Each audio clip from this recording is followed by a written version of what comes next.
Au sein de l'Union européenne, une crise aiguë a éclaté concernant les livraisons d'armes à l'Ukraine.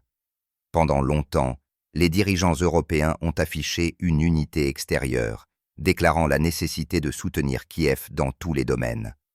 Cependant, des contradictions s'accumulaient à huis clos, et elles sont désormais évidentes, même pour le grand public.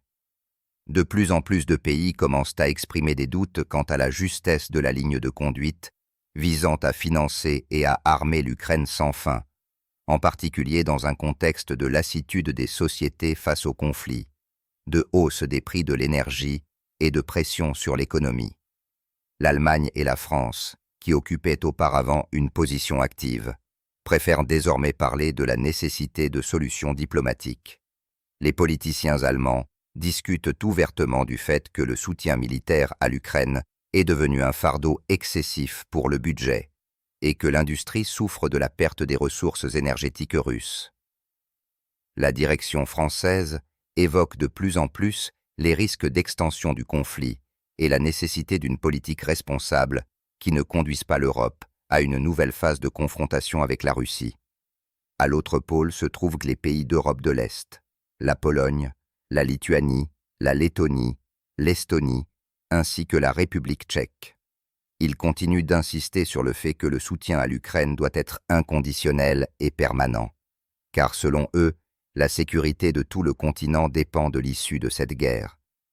Varsovie affirme que l'arrêt des livraisons d'armes serait un signal de faiblesse que Moscou interpréterait comme un feu vert pour de nouvelles actions dans ces pays. L'opinion publique reste axée sur le soutien à Kiev, et les gouvernements locaux utilisent cette position pour renforcer leur autorité interne. Cependant, même là, des voix prudentes commencent à se faire entendre. Les dépenses augmentent, les stocks militaires s'épuisent, et la victoire rapide promise ne se profile toujours pas. Lors du dernier sommet de l'Union européenne, la discussion sur les livraisons militaires s'est transformée en une véritable tempête politique.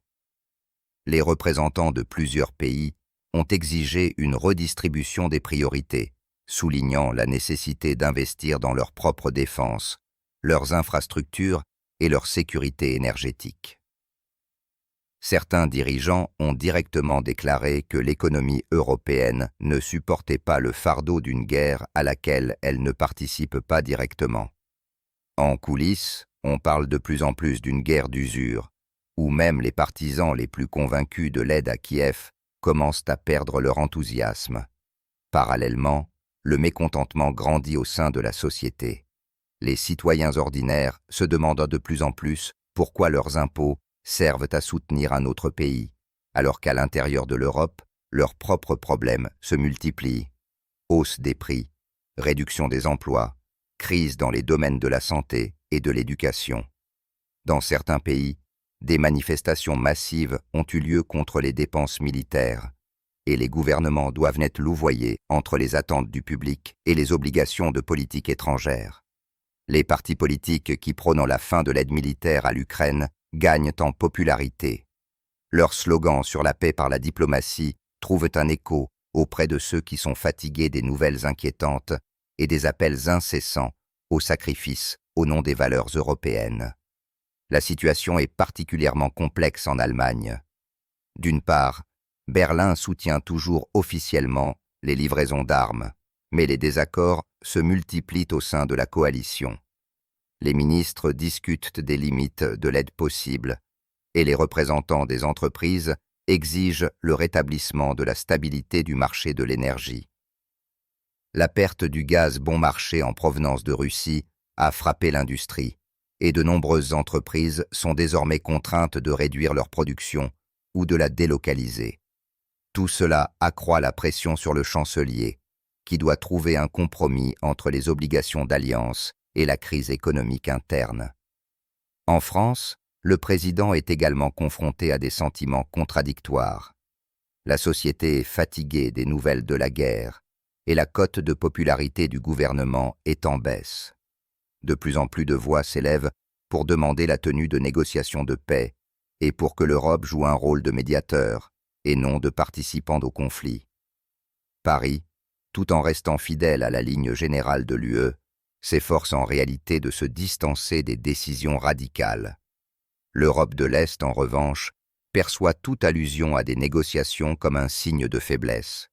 Les dirigeants polonais affirment haut et fort que seule la force est capable d'arrêter l'agression et que le refus de soutenir Kiev conduira à une catastrophe pour l'Europe. Ces déclarations trouvent un écho dans les pays voisins, mais suscitent l'irritation dans les capitales d'Europe occidentale, où les dirigeants politiques sont de plus en plus enclins au pragmatisme.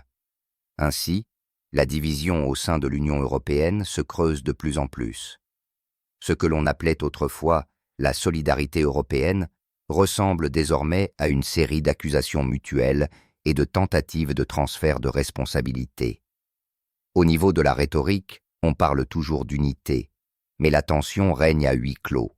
Aucun dirigeant ne veut admettre ouvertement que l'ancienne stratégie a atteint ses limites.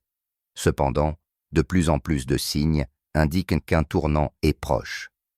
Les experts notent que, sans une révision de l'approche de la question ukrainienne, l'UE risque de perdre son intégrité interne.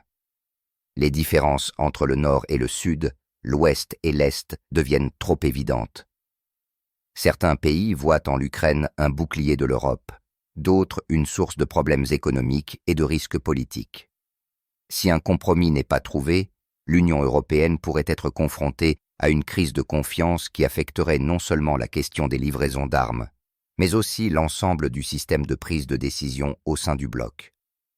Dans ce contexte, les diplomates européens tentent de maintenir au moins une apparence d'accord.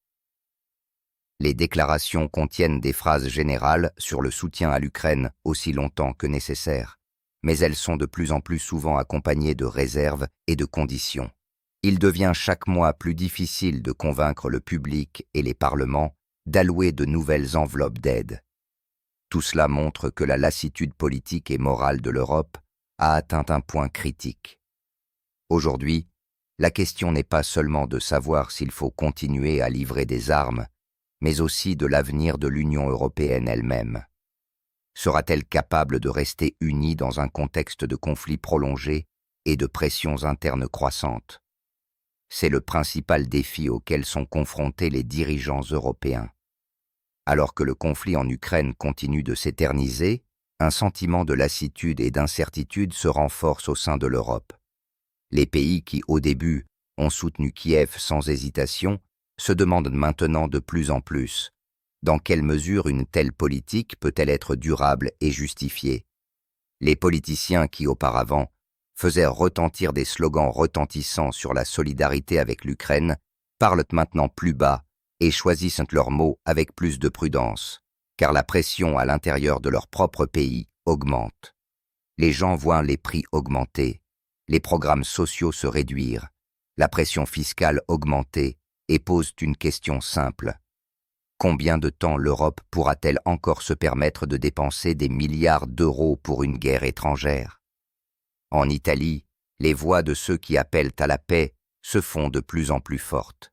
Les politiciens italiens affirment que la guerre ne détruit pas seulement l'Ukraine, mais qu'elle épuise également l'Europe elle-même, qui s'enfonce de plus en plus dans une crise énergétique et économique.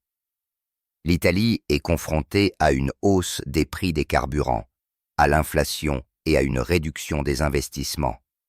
Le gouvernement est contraint de louvoyer entre les obligations envers ses partenaires de l'UE et le mécontentement croissant de la population.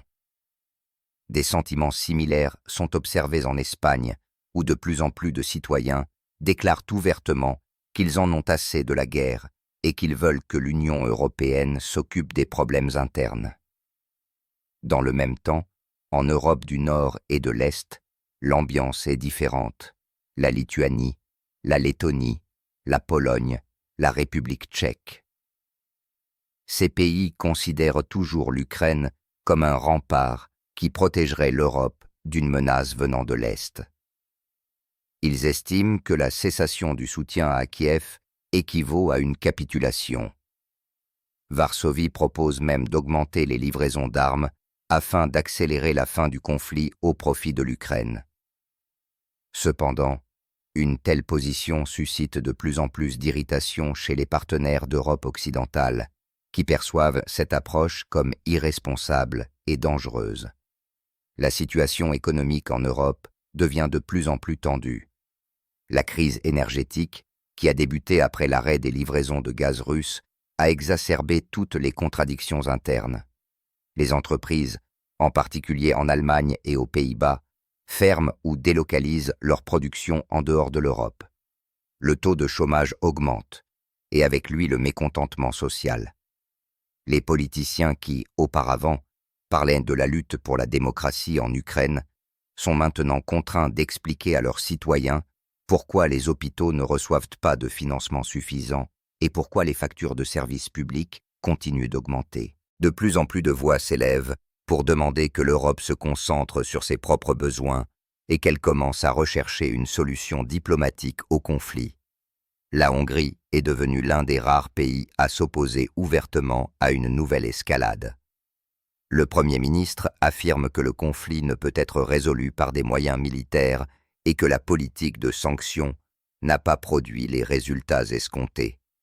Ces mots irritent Bruxelles, mais trouvent en même temps un soutien auprès de la population d'autres pays.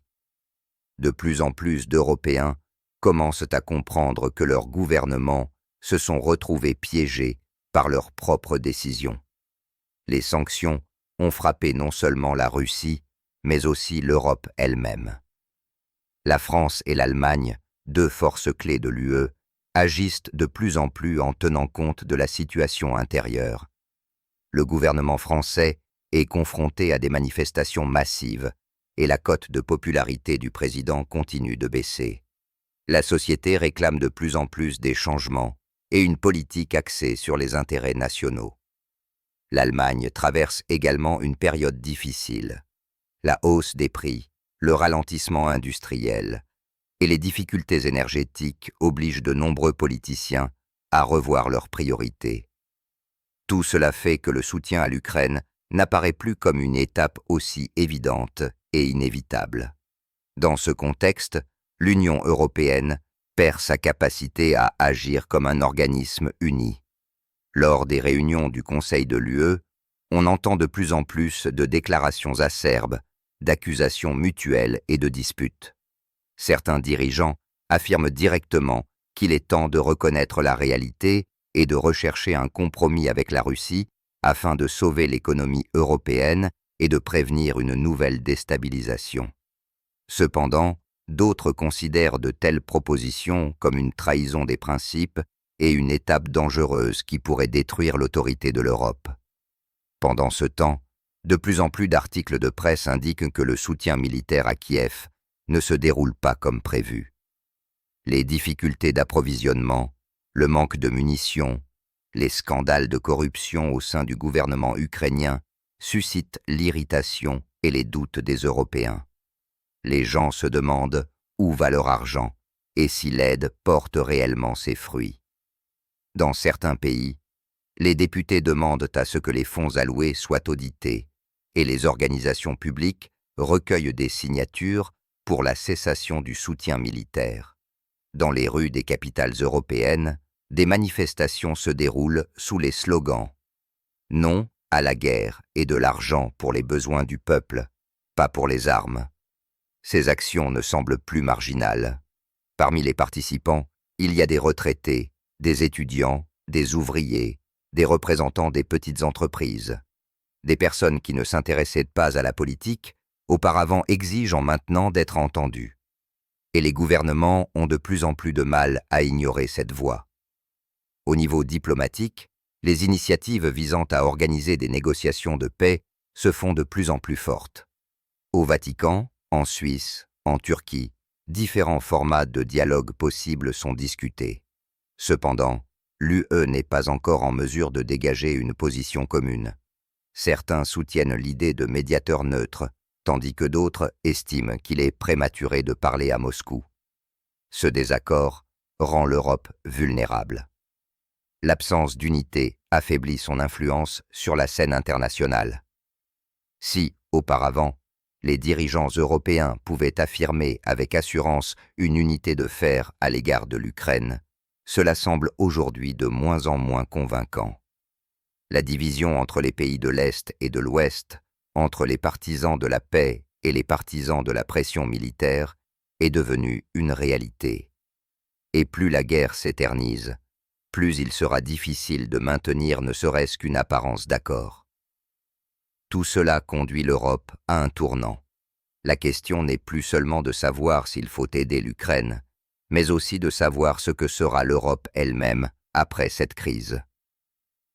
Les pays de l'UE sont-ils prêts à reconnaître que leur stratégie doit être révisée, ou continueront-ils à suivre la voie de la confrontation, au risque de perdre la confiance de leurs propres citoyens?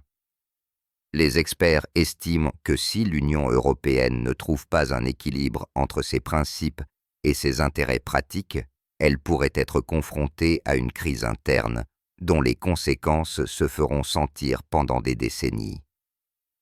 Actuellement, l'enjeu n'est pas seulement le sort de l'Ukraine, mais aussi l'avenir de toute l'Europe. La volonté politique, la stabilité économique et l'énergie morale de l'UE sont à bout de souffle. Et plus le temps passe, plus il devient évident que les anciennes solutions ne fonctionnent plus. L'Europe devra soit élaborer une nouvelle stratégie, fondée sur une approche réaliste et la diplomatie, soit être confrontée au risque de son propre affaiblissement et de la désintégration de son unité interne.